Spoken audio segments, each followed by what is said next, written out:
3D printed gun parts began to surface online in 2012 and 2015. And this, for the record, like, yeah, this was like in 2015, I think, or 2014, when it was like just beginning to be mass produced. And now them shits are so advanced. Like, you can make crazy.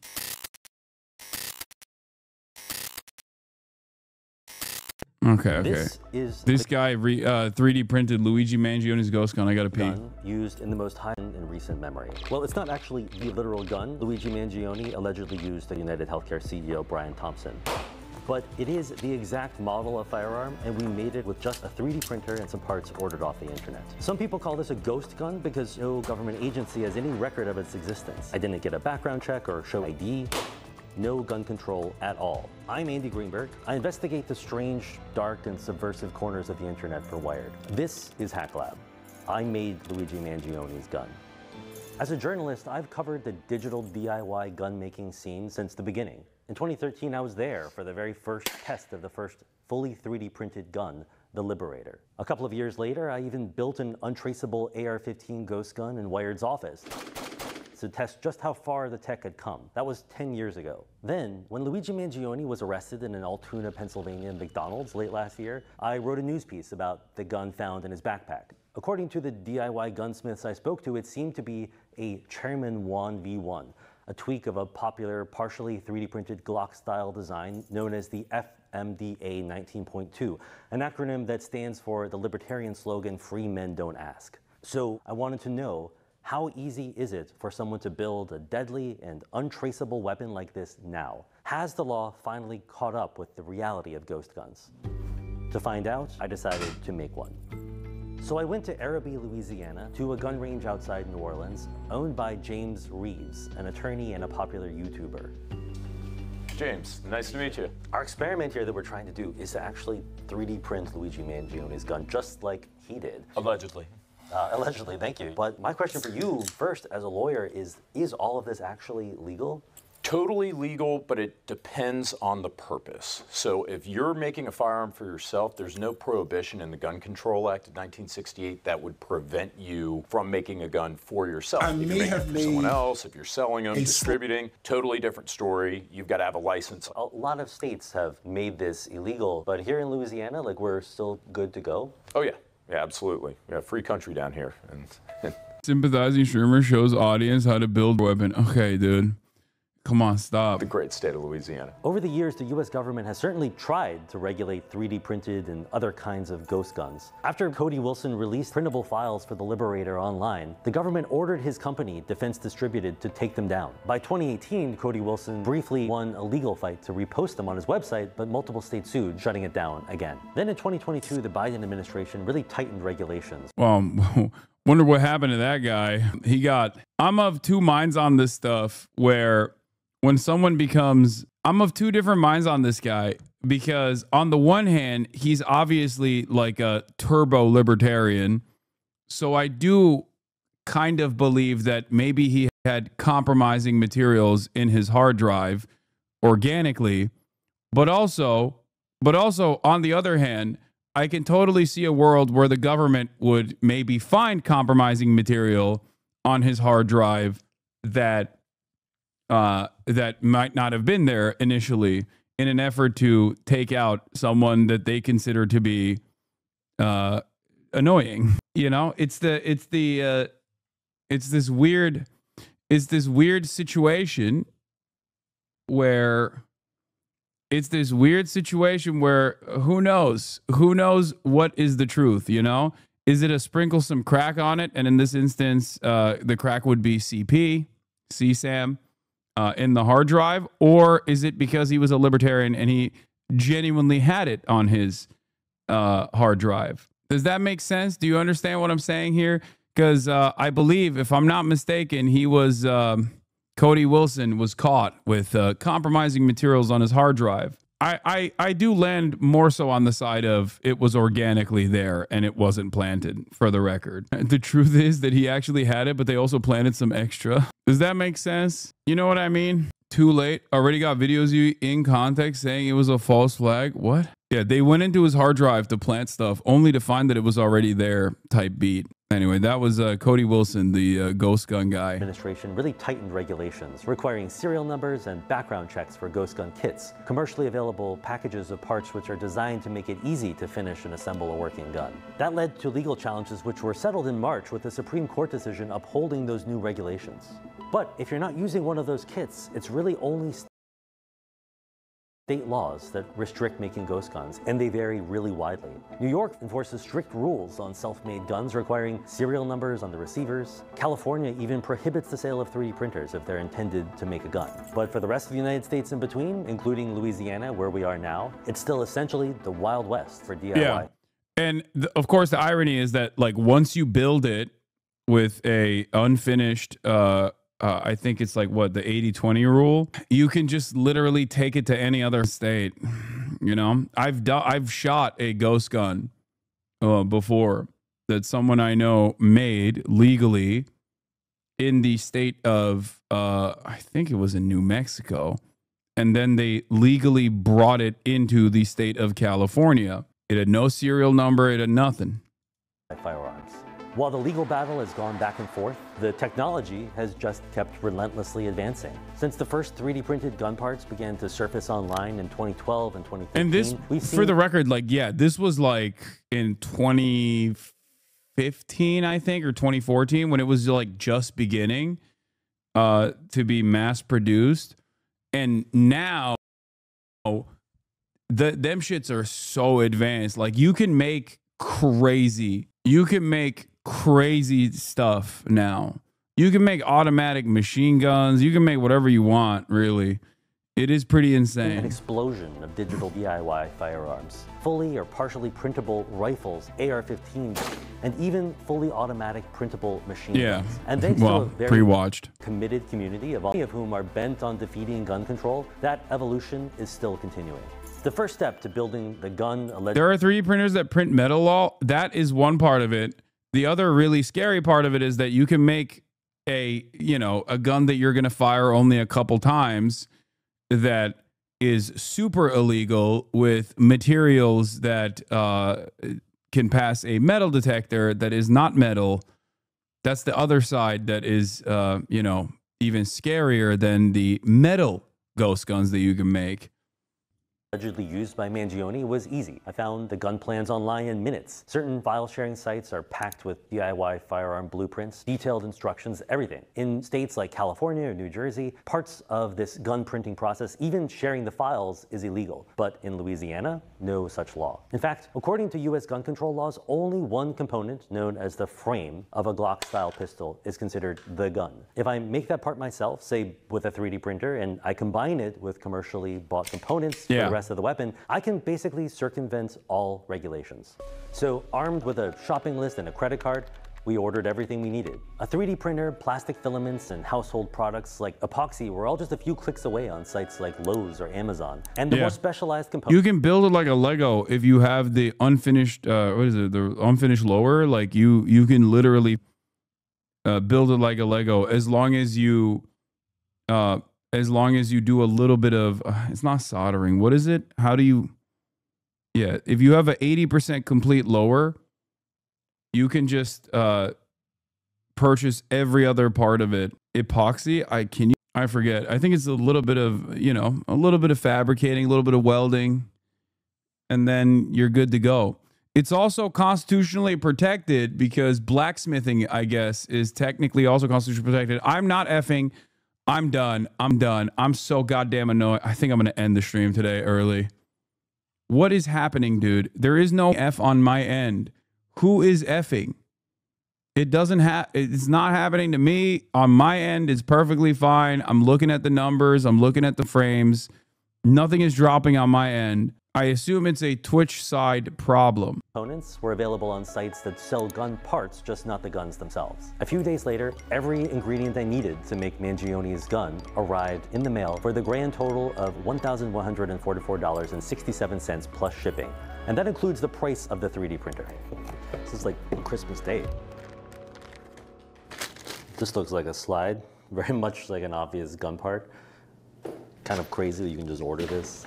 It's kind of like a very interesting and fun technical challenge, but I keep having to remind myself not only that we're making a lethal weapon, but that I'm also potentially retracing the steps of an alleged who carried out exactly this process. 3D printers work by extruding heated plastic filament through a nozzle, layer by layer, to slowly create the object. We're gonna print 2 frames just to be sure. Printing these 2 frames will take about 13 hours, which is pretty quick. Back when Cody Wilson, a pioneer in the DIY gun movement, printed the Liberator, the original one-shot 100% 3D printed pistol in 2013, 3D printers were much slower, and the materials were pretty unreliable by comparison and cracked easily.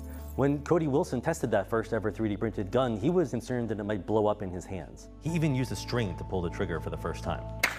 To some degree, I'm still a little worried about that, to be honest. DIY gun fails are still pretty common. When I made an AR-15 in Wired's office in 2015, a gunsmith warned me the frame of the gun that I had made wouldn't be reliable enough and recommended I use an aluminum lower receiver I'd made with a computer-controlled milling machine instead. We're about to see reliability has changed over the years. Okay, let's get started. Hopefully this whole experiment won't literally blow up in my face. Again, not the same Cody Wilson that was arrested for CSAM. Wait, what? Wait, really? Wasn't this the same guy? Are you sure? Wait, hold on.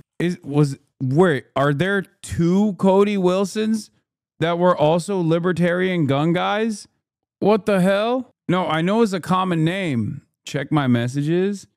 No, because the other Cody Wilson was, I think, also a fucking gun guy. It's a different Cody Wilson that was arrested. Cody J. Wilson was the guy arrested, not Cody R. Wilson, the activist. Bro, there is a Cody Lee Wilson as well. Dog, there are 3, not 2. 3 Cody Wilsons. What the hell? Columbia man charged with aggravated sexual exploitation of a minor. A man arrested earlier this wait, what happened to the other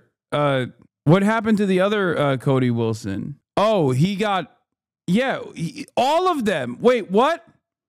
Yeah, 3D printed gun promoter Cody Wilson is charged with sexual assault of a child. Dude. Bro, there are so many Cody Wilsons, including this one, though. I wasn't wrong. This guy also got hit with something. Cody Wilson, the one who pushed to post blueprints for 3D printed guns online, has made him a key figure in the national gun control debate, was charged on Wednesday with sexually assaulting a child in Texas. There are 3 Cody Wilsons. But the gun guy, the gun Cody Wilson guy also was, all of them are, there are 3 Cody Wilsons that we found out. The third one I just found out. Okay. All 3 of them are libertarians. All 3 of them have had some kind of either sexual assault charge against a statutory rape charge. I think 2 of them might be gun guys as well. That is crazy. Yeah, Mr. Wilson, 30, is accused of having sex with a 16-year-old girl at a hotel in Austin and paying her $500 in cash. Nominative determinism. That's a L of a name. I hope there's no Cody Wilsons in the chat.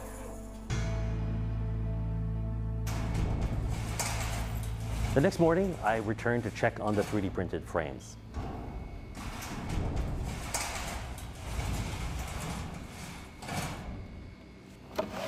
This is pretty wild. Like, these things look like actual gun parts. So this looks like a big block, but all of this is support structure that just holds up the top of the frame here. So once I crack this off, oh yeah, I don't need to even clean anything out of this internal cavity here. This just looks almost like commercially made. It's so clean on the inside. It's just really impressive what a 3D printer can do today, overnight. So the frame, I think one of the funniest parts about like 3D printed ghost guns also is that in the United States of America, guns are so easily accessible with virtually no safeguards. Ironically, in the States where you also can build a 3D printed gun legally, that like this is too much work. Like the only thing that I guess helps in this situation is the fact that if you are to do something illegal with a gun, that you just don't have a serial number.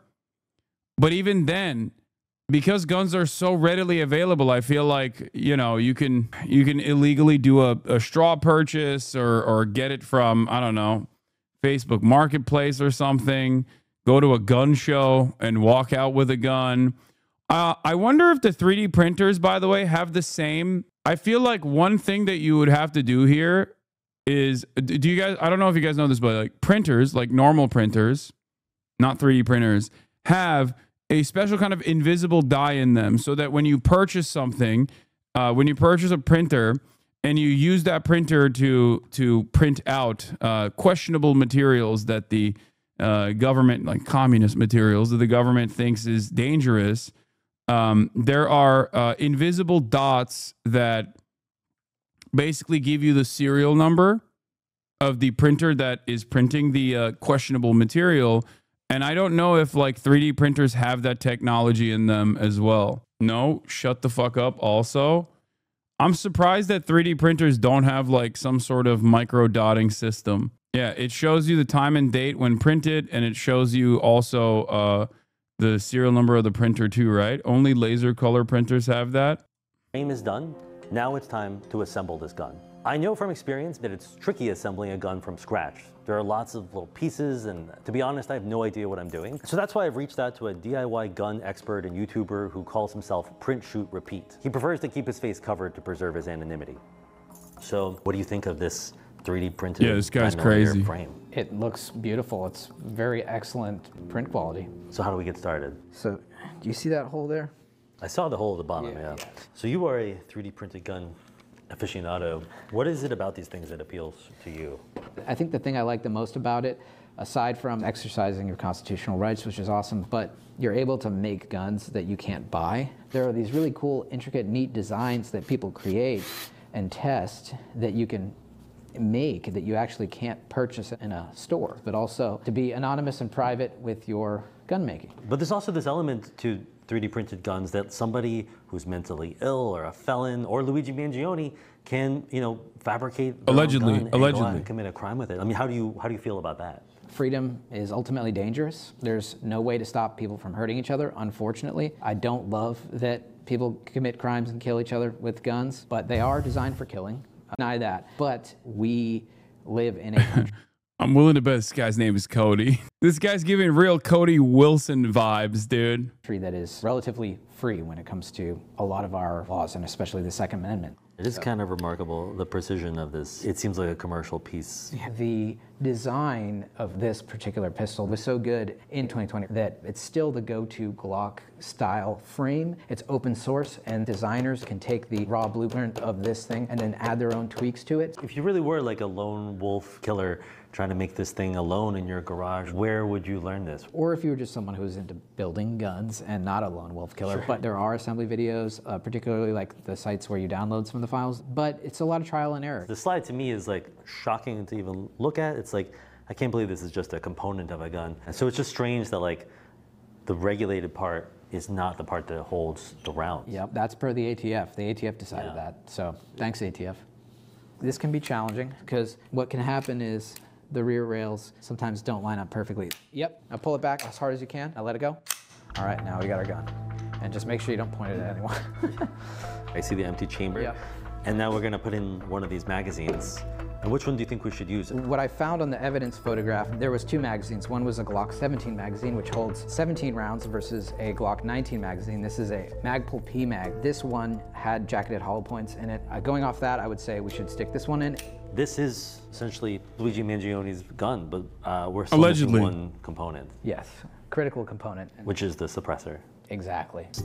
Suppressors, also known as silencers, have been highly regulated under the National Firearms Act since 1934, and 3D printing one without a certain kind of gun-making license would be a serious felony. Since James has that license, he's going to do it for us. So it's quite a process to legally own and possess a suppressor. The second you print out a suppressor, felony, prison, so it's a very serious deal. 3D printed suppressors are a relatively new phenomenon, and the technology to make ones like the FTN suppressor allegedly found on Mangione has come a long way in a very short time. So the suppressor is printing, and it looks like it's going to take another 3.5 hours. Yeah, it smells a little bit like a burning vacuum cleaner. When this is done, we actually have to fill out a couple set of federal forms.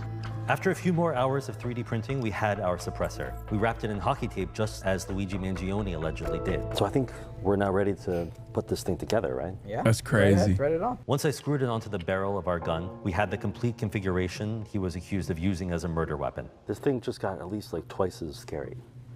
Before heading to the range to test it, I wanted to get the gun control side of the story, so I spoke to Nick Saplina at the nonprofit Everytown for Gun Safety. 3D guns are a whole new ballgame. I think 3D printed guns are about to have their moment. I've covered this world of 3D printed guns since 2013. And back then, I wrote about this believing it was kind of a science fictional future phenomenon. I do not think this is a future problem. ATF estimated that between 2016 and 2022, over 70,000 ghost guns were recovered at crime scenes across the country. The technology has really come of age. The printers are better, the materials are better, and the designs are better. There are models of gun that have come out in the last few years. These almost fully 3D printed semi-automatic rifles that truly look like something out of science fiction that are really powerful and really accurate. One of the things that has developed over the last decade or more is a community of creators and sharing designs and improving upon each other's designs. Yeah, they have like really fucking silly guns.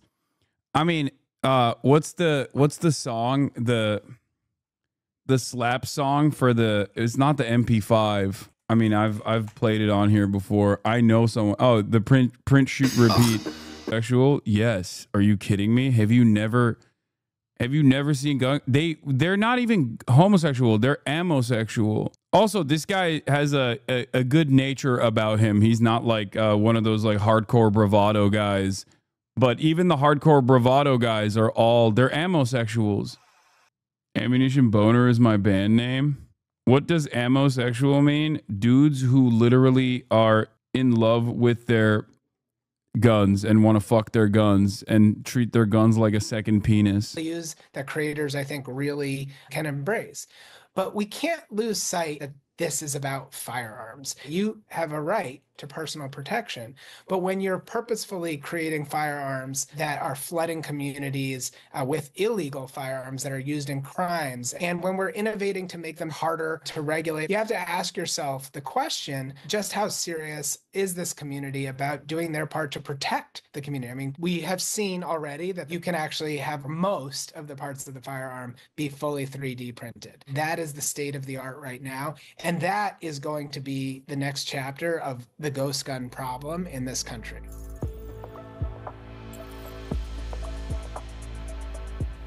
I might look calm on the surface, but to be honest, I'm sweating a little bit. It's a strange moment when this kind of abstract and technical series of steps finally comes together, and you remember that you've created powerful and quite dangerous, in fact, the exact gun that appears to have killed a man on the streets of Manhattan last year. So for this first shot, I'm gonna just hold it to the side from the hip, just in case this slide flies off the 3D printed frame and goes backwards at a high speed. Moment of truth. Wow. How'd we do? Intact? Totally flawless, yeah. Nice. Decently quiet for supersonic ammunition as well. Well, let's load it up again. All right.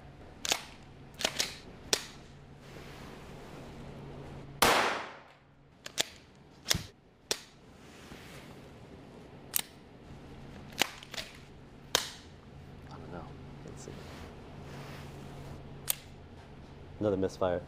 So I guess what's happening here is that the suppressor is preventing it from cycling properly? Yes, what's happening is the slide's coming forward, but probably not quite enough to strike the primer and then cause a detonation downrange. But we did get a couple there, so I want to kind of give it a shot and see if I can break it in a little bit. As we saw in the DCT camera video, he was going like this after every shot, hitting the back of the slide like you did correctly. But I want to actually see if this is going to function without the suppressor attached. Let's do that. Let's take it off. Okay. In a normal semi-automatic Glock, the upper part of the gun, known as its slide, which retracts with every shot, resets the trigger and loads a new round into the chamber. In the video of Thompson's murder, the gun, allegedly fired by Mangione, appears not to have functioned. That's a result of the suppressor attachment preventing that rechambering. And yet, the CEO killer in the CCTV video didn't panic or stop to diagnose his ghost gun's apparent malfunctioning.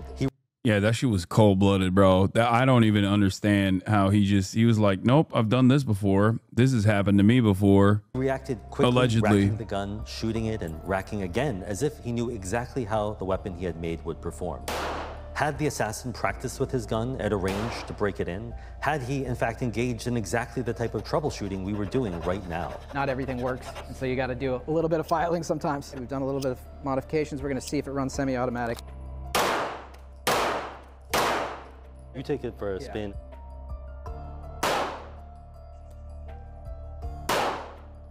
It's so close now. Oh, there we go. Oh, there it is. Yep. Here you can see that when we take off the suppressor, the gun functions as a truly semi-automatic firearm. All right, That's let's try the crazy. suppressor. Let's do it. We got the suppressor on. We made some modifications to the barrel and the slide. Hopefully it'll run. Whoever did it seemed pretty put together. Hope they find the guy soon. Yeah.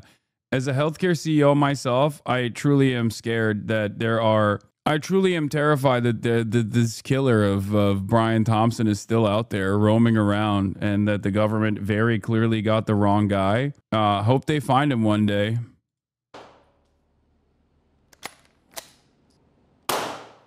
How does the gun not explode? It's plastic. No, none of the components that actually have the exploding function is plastic. The way the only part of the plastic, the part of the plastic of the gun, ironically, is the lower, and that part does not have any. That part is not touching any of the explosive components of the gun. All of the other parts of the gun that are touching the explosive material is metal. And it's also normal gun parts that you purchase online anyway.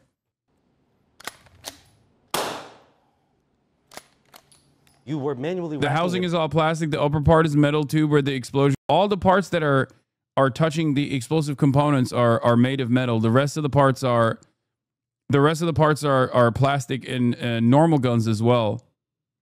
Also, what's interesting and what's scary about this, like I said, is that there are fully ceramic and fully plastic ways of making these guns as well. Obviously, they're less reliable in terms of multiple use, but the reason why they're completely illegal, you might have guessed it, is because they can avoid metal detectors. Like there are guns that you can make. There are guns that you can make 3D printed completely.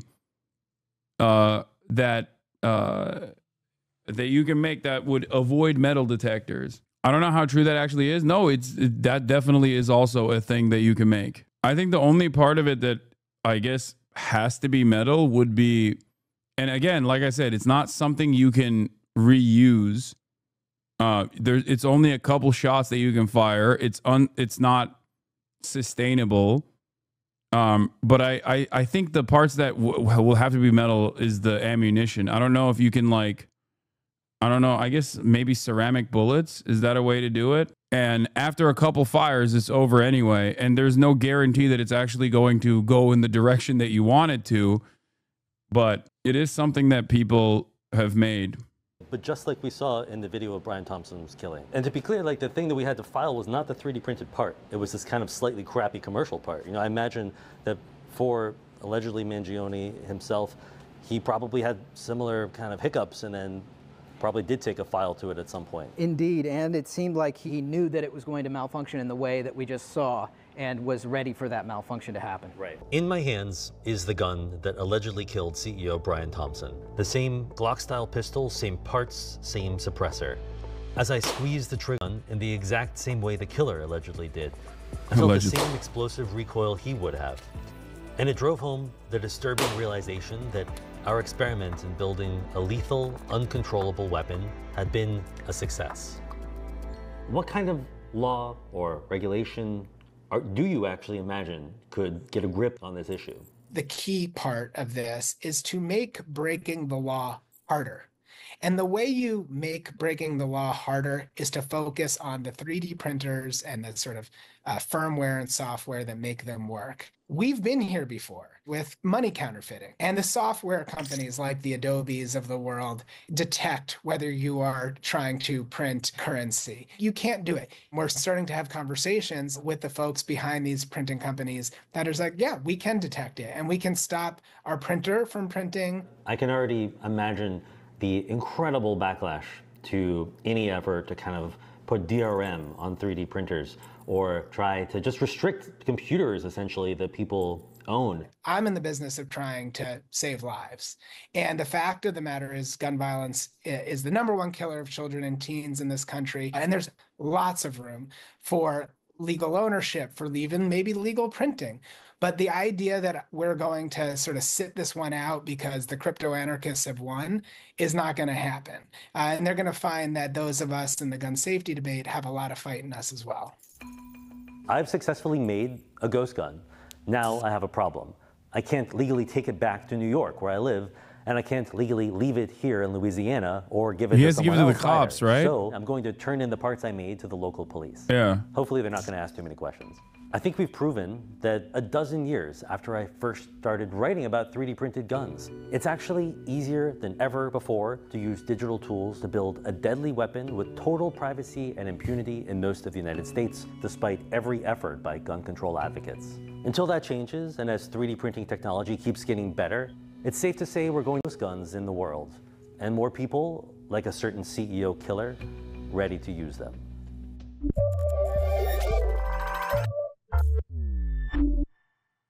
Want to bring all terrorists back to the country? I'm not doing the jube. Okay.